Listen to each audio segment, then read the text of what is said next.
हुआ है, क्या 2024 तक होगा? जब एनटीपीसी में 20 गुना रिजल्ट कहा गया है तो 11 गुना क्यों दिया गया? एक ही विद्यार्थी का रिजल्ट 5 पोस्ट के लिए क्यों भरा गया? और तीसरा और आखिरी सवाल, 12वीं के पद के लिए 12वीं के बच्चों के साथ ग्रेजुएशन के बच्चों को उठाया गया, क्या दोनों का स्तर समान है? और नॉर्मलाइजेशन में 15-20 नंबर किस प्रक्रिया के तहत बढ़ाया घटाया जाता है? अगर आप छात्रों के सवाल जवाब दें सर, शायद उन्हें फायदा हो। आपने सारे प्रश्न पूछे हैं, सारे के सारे महत्वपूर्ण प्रश्न हैं। मैं इन सारे प्रश्नों को एक एक करके लेता हूं। सबसे पहले लेवल 1 में 2 स्टेज एग्जाम क्यों? 1,25,00,000 के आसपास स्टूडेंट्स ने अप्लाई किया है। इतनी बड़ी संख्या में देश भर में अगर रिक्रूटमेंट करना है तो आपको एक लेवल के एग्जाम से, सिंगल एग्जाम से करना बहुत मुश्किल है। फिर भी हम इसको री एग्जामिन करेंगे। इतनी बड़ी संख्या में 1,25,00,000 कैंडिडेट्स अगर हो तो कैसे उनको एक साथ सेम तरीके से same level of hardness of question की, ये सब करना अति डिफिकल्ट। आप सब इस प्रक्रिया से गुजर चुके हो, आप भी समझते होंगे। इसलिए इसके दो, एक प्रीलिम एग्जाम और उसके बाद में एक कंप्यूटर बेस्ड टेस्ट 2 इस तरह से करके किया गया। वो नोटिस में लिखा गया था कि अगर जरूरत पड़ी, अगर परिस्थिति हुई तो उसके 2 लेवल किए जाएंगे। पहला ये। दूसरा, आपका प्रश्न कि 10+2 में ग्रेजुएट्स को कैसे अलाउ करें। देखिए, किसी भी एग्जाम में मिनिमम क्वालिफिकेशन का स्टैंडर्ड होता है, मैक्सिमम क्वालिफिकेशन का नहीं होता है कभी भी। ये कानूनन कॉन्स्टिट्यूशनल व्यवस्था में हम लोग काम कर रहे हैं। कॉन्स्टिट्यूशनल व्यवस्था के हिसाब से हम मिनिमम प्रिस्क्राइब कर सकते हैं, मैक्सिमम प्रिस्क्राइब नहीं कर सकते। तो 10+2 के लिए जो क्वालिफिकेशन वाला स्केल है, उसमें अगर ग्रेजुएट बैठे हैं तो उसको रोकने का हमें कोई अधिकार नहीं है, किसी को कोई अधिकार नहीं है। अगर कोई नया इसके बारे में कोई नया न्यायपालिका की तरफ से कोई चीज आती तो अलग बात है, लेकिन हमारे पास कोई अधिकार नहीं है इसका। दूसरा विषय था ये।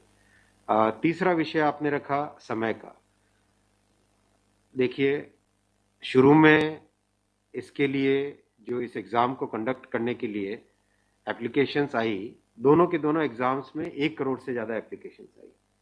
1 करोड़ से एप्लीकेशन ज्यादा आई तो जो एग्जामिनेशन कंडक्ट करने के लिए एजेंसी हमको हायर करनी थी, उसको हायर करने में टाइम लगा, 6 महीने से ज्यादा लगा। नेचुरली इतनी बड़ी संख्या में अगर एग्जाम करना है देश में तो अपने आप में वो एक बहुत बड़ा challenge. It's a Himalayan task, it's a huge task, it's a very very big challenging task. तो एजेंसी को सेलेक्ट किया गया। सेलेक्ट करते करते कोरोना आ गया। कोरोना के फेज में देरी हुई, लेकिन फिर भी डिस्पाइट कोरोना तुरंत दिसंबर 2020 में एग्ज़ाम की प्रोसेस चालू हुई। एग्ज़ाम की प्रोसेस चालू हुई और despite second wave of corona फिर भी एग्ज़ाम किया गया with all the precautions, all the safety things करके इसको लाए। जो दूसरा वाला ग्रुप बी का एग्ज़ाम है उसमें कैट में चले गए थे बच्चे, क्योंकि करीब 5 लाख के आसपास एप्लीकेशंस ऐसी थी जिसमें फोटोग्राफ प्रॉपरली मैच नहीं हो रहा था। तो नेचुरली अगर एप्लीकेशन में फोटोग्राफ मैच नहीं हो तो उसको आप एग्जाम में कैसे लोगे, तो वो विषय आया था। तो उस विषय के कारण लोग कैट में गए थे। एडमिनिस्ट्रेटिव ट्रिब्यूनल ने जैसे ही उसका समाधान किया, फैसला किया, उसके फैसले के तुरंत बाद में हम लोगों ने एग्जाम के प्रोसेस को आगे किया। कोई उसमें देरी नहीं की। और हमारा, देखिए, हमारी सरकार, प्रधानमंत्री श्री नरेंद्र मोदी जी का इंटेंट हमेशा है कि मैक्सिमाइज करना है रोजगार को। इसीलिए आप देखिए, इतनी बड़ी संख्या में, यानी रेलवे में 1,40,000 टोटल, 1,05,000 ग्रुप डी की कैटेगरी में, लेवल 1 की कैटेगरी में, और लेवल 2 से लेवल 6 की कैटेगरी में 35,000 कैंडिडेट्स वैकेंसीज। 1,40,000 की वैकेंसीज लाना कोई छोटी बात नहीं है, बहुत बड़ी बात है। फिर आपका चौथा पॉइंट आप देखिए, ज़्यादा से ज़्यादा कैंडिडेट्स को फर्स्ट स्टेज से सेकंड स्टेज में जाने का मौका मिले, इसके लिए 2015 तक हमेशा प्रिलिमिनरी एग्जाम जो होता था, फर्स्ट स्टेज होता था, उससे 10 गुना लिए जाते थे, केवल 10 गुना लिए जाते थे। 2015 के बाद में पहले ही संख्या बढ़ा के 15 गुना कर दी गई, जिससे कि ज़्यादा से ज़्यादा कैंडिडेट्स को मेन एग्जाम के लिए जाने का मौका मिले। और 2019 में इस संख्या को 20 गुना किया गया ताकि ज़्यादा से ज़्यादा लोगों को अवसर मिले। ज़्यादा से ज़्यादा लोग, क्योंकि फर्स्ट स्टेज जो प्रिलिमिनरी एग्ज़ाम इतना बड़ा नंबर है कि उस नंबर में हो सकता है कुछ बाय चांस उस दिन तबीयत ठीक नहीं हो, कोई दूसरा कारण हो, समय पे पहुंच नहीं पाए, कोई भी कारण से मिस कर गया, तो मैक्सिमम लोगों को हमें चांस देने का इंटेंट है। इसी इंटेंट के कारण 20 गुना किया गया। जो 10 गुना था 2015 से पहले, उसको 20 गुना किया गया 2019 में। तो ये प्रो स्टूडेंट्स, प्रो कैंडिडेट्स वाली अप्रोच है हमारी, और हमारी इंटेंट एकदम नेक नियति से काम कर रहे हैं, सच्चाई से काम कर रहे हैं। देखिए, कोई भी कहीं भी एक भी जगह से कहीं कोई पेपर लीक होने की बात नहीं है, कहीं पे कोई एग्जाम के मैनिपुलेशन की बात नहीं है। जो आज सिर्फ मुद्दा है, मुद्दा सिर्फ इतना है कि शॉर्टलिस्ट कैंडिडेट्स कितने किए जाए, यही मुद्दा है। इस मुद्दे को सॉल्व करेंगे, इसको भी हम बहुत सेंसिटिवली सॉल्व करेंगे। हमारे लिए छात्र हमारे साथी हैं, हमारे भाई हैं, हमारी बहनें जो एग्जाम दे रहे हैं, तो हमारे लिए बहुत इंपॉर्टेंट है, हम इसको बहुत सेंसिटिवली हैंडल करेंगे। तस्वीर और दिखाई पड़ी बच्चों पर लाठीचार्ज कर रहा, तो आपने देखा, अगर तस्वीरें दिखाई हो हॉस्टल में घुस, मैं आपको इतना बताना चाहूंगा कि जो लोग किसी भी अपनी खुद की संपत्ति को अगर जलाते हैं, खुद की संपत्ति पे अगर अटैक करते हैं, उसको डिस्ट्रॉय करने की कोशिश करते हैं, तो उसमें जो प्रक्रिया पुलिस की होती है वो होनी, अगर हुई है, मेरी बात आप इसमें स्पष्ट रखिए कि मैं छात्रों को कह रहा हूं कि आपकी संपत्ति है, आप अपनी संपत्ति को जलाने के लिए क्यों बाहर निकले। और हम आपकी बात को शुरू से सुन रहे हैं। जिस दिन आपने पहले पॉइंट रखा, उसी दिन हमने तुरंत इसका, जैसे ही दूसरे दिन ही मेरे नज़र में आ गई थी बात ये, और दूसरे दिन मैंने तुरंत सारा ये टेबल मंगवाया कि आप मुझे एग्जैक्ट बताओ हर एक लेवल पे क्या वैकेंसी है, और हर एक लेवल पे एग्जैक्ट, जैसे लेवल 2 पे 5663, उसकी जगह 1,13,000, कितने गुने? 20 गुने। लेवल 3 पे 4,940, उसके अगेंस्ट कितने शॉर्टलिस्टेड? 98,833, 20 गुने। तो जो नोटिस के अंदर प्रक्रिया एग्जैक्टली उसके हिसाब से किया है, हर एक पे, level 2, level 3, level 4, level 5, level 6, हर एक पे एग्जैक्टली 20 टाइम्स किया गया है। इश्यू वो नहीं, इश्यू डुप्लीकेट नहीं, इश्यू यूनिक वाली बात आ गई। अब वो मुद्दा उनका है, क्योंकि इसलिए मुद्दा आ रहा है कि जिन लोगों ने तैयारी कर ली है उनको लगता है कि हमें एक बार और चांस मिल जाए, इसलिए हम इसको बहुत सेंसिटिवली हैंडल करेंगे।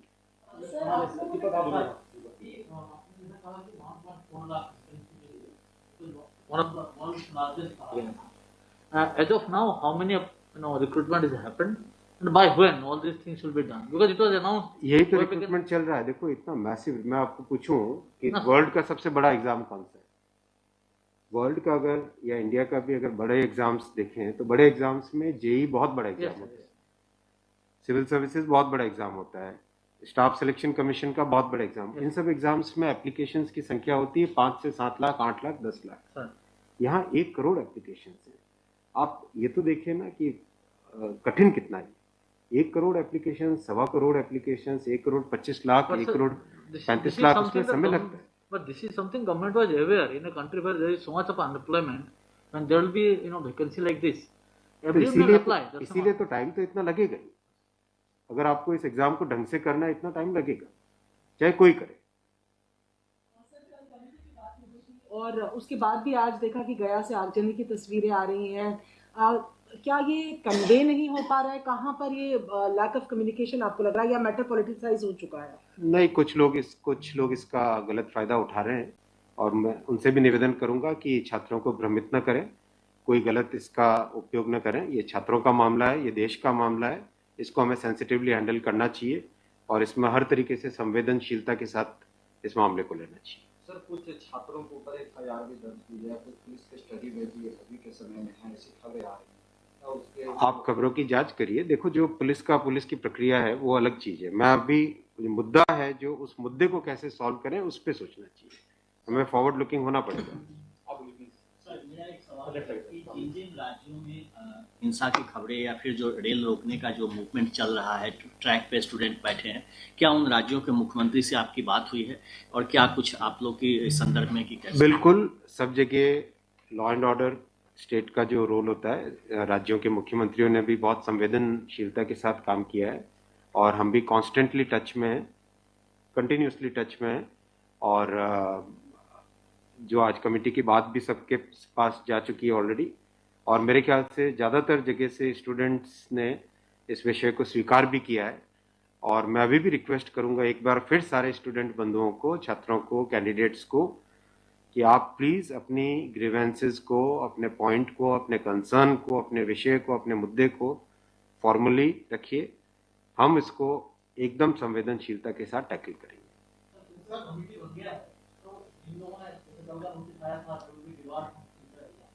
Will that also be considered, because they did not know that this is going to happen? नहीं, देखो, कमिटी एक बहुत ही सीनियर ऑफिसर्स की है और ये कमेटी हर चीज़ को, जितने भी मुद्दे इसमें आएंगे, हर एक मुद्दे को जल्दी से जल्दी, इसमें कमेटी का टाइम लिमिट भी दिया। कितना टाइम दिया हमने? टाइम लिमिट टोटल 4 मार्च तक। जो कमेटी की रिपोर्ट आने का क्या मतलब, जल्दी से जल्दी हमारा एम है कि इस मुद्दे को बिल्कुल भी डिले ना करके जल्दी से जल्दी सॉल्व करें। 16/2 तक सारे के सारे कैंडिडेट्स अपने कंसर्न सबमिट कर सकते हैं। 3 वीक्स टाइम दिया। I think that's a reasonable time. इससे ज़्यादा टाइम देने की ज़रूरत नहीं है। और कमिटी अपना सारे कंसर्न्स को एग्जामिन करके रिकमेंडेशंस देने का टाइम 4 मार्च दिया गया। तो कोशिश करेंगे उससे पहले अगर हो जाए, 4 मार्च से भी पहले अगर हो जाए। डिपेंड करेगा कि कितने रिप्रेजेंटेशंस आते हैं। और मोटे मोटे मुद्दे तो अभी आ चुके हैं पब्लिक में सबके, इसलिए मुझे नहीं लगता है कि इसमें बहुत ज़्यादा टाइम लगेगा। वो आपकी नॉलेज में आ गया है, मोटा मोटी सही आ गया है। दूसरी ओर ये कि जो आपके पैरामीटर्स हैं उस पर सब कुछ सही तरीके से दिया गया है, उसी तरह से शॉर्ट लिस्ट किया गया है। फिर इसमें प्रॉब्लम कहाँ? फिर उसमें कमेटी आपको रिपोर्ट क्या करेगी और करेंगे क्या? इसका मतलब अगर चेंज करते हैं कुछ तो दूसरे एक बड़ा पक्ष और भी तो विरोध करेगा। हाँ, ये इसीलिए तो मैं आपको देखो बताऊं ना, एग्जैक्ट किसी भी लेवल पे नोटिस में जो लिखा था कि 20 गुना कैंडिडेट लेंगे, अगर आपके सामने टेबल रखा हुआ है, 5,663 की जगह 1,13,000 यानी 20 गुना। 4,940 के लेवल 3 में 98,833 20 गुना। 161 के अगेंस्ट 3223 20 गुना। 17,393 347 3,47,676 20 गुना।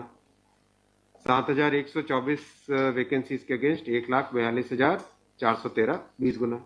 एग्जैक्ट 20 गुना है हर एक लेवल का। अब स्टूडेंट्स क्या कह रहे हैं कि जिन कैंडिडेट्स ने एक से ज्यादा लेवल में क्वालिफाई कर दिया है, राइट जी, उसके कारण सपोज मान लीजिए लेवल 3 में जो लेवल 5 का कैंडिडेट है वो भी क्वालिफाई हो गया है जी, तो वो लेवल 3 में कोई एक कैंडिडेट को जो क्वालिफाई नहीं हुआ है, उसे लगता है कि अगर उसको यूनिक के हिसाब से काउंट करते तो शायद उसको भी एक मौका मिल जाता मेन एग्जाम देने का। बराबर है, ये मुद्दा है, मुद्दा ही है। अब जो नोटिस इनवाइटिंग एग्जाम है, एग्जाम का जो नोटिफिकेशन होता है उसकी एक सैंक्टिटी है, वो कोर्ट का मैटर है, वो लीगल मैटर हो जाता है। एग्जैक्टली उसके हिसाब से किया गया एग्जाम का, एग्जाम को उसी हिसाब से कंडक्ट किया गया, उसी हिसाब से शॉर्टलिस्टिंग की गई। अब जब ये मुद्दा आया है तो इस मुद्दे को सॉल्व करने के लिए कोई ना कोई तो तरीका निकालना पड़ेगा, राइट? तो आपका जो प्रश्न है, आपका प्रश्न वैलिड है कि क्यों ऐसा। आपके सामने डेटा सामने रखे हुए हैं, डेटा आप सबके सामने है, बिल्कुल एग्जैक्ट डेटा है कोई, और ये डेटा हमने पहले दिन ही दे दिया था। जो टर्म कंडीशंस ऑलरेडी जब पब्लिसाइज किया जाता है, कोई पोस्ट होती है तो उसके लिए टर्म कंडीशंस ऑलरेडी पहले से घोषित होता है, उसके आधार पर ही ये सब कुछ किया गया होगा। हाँ बिल्कुल। फिर एक कमेटी या आपको कुछ रास्ता आप नहीं दिख रहा है क्या? ये जो कमेटी रिपोर्ट देगी क्या उसके अगेंस्ट देगी जो आपके टर्म कंडीशंस पहले वाले थे?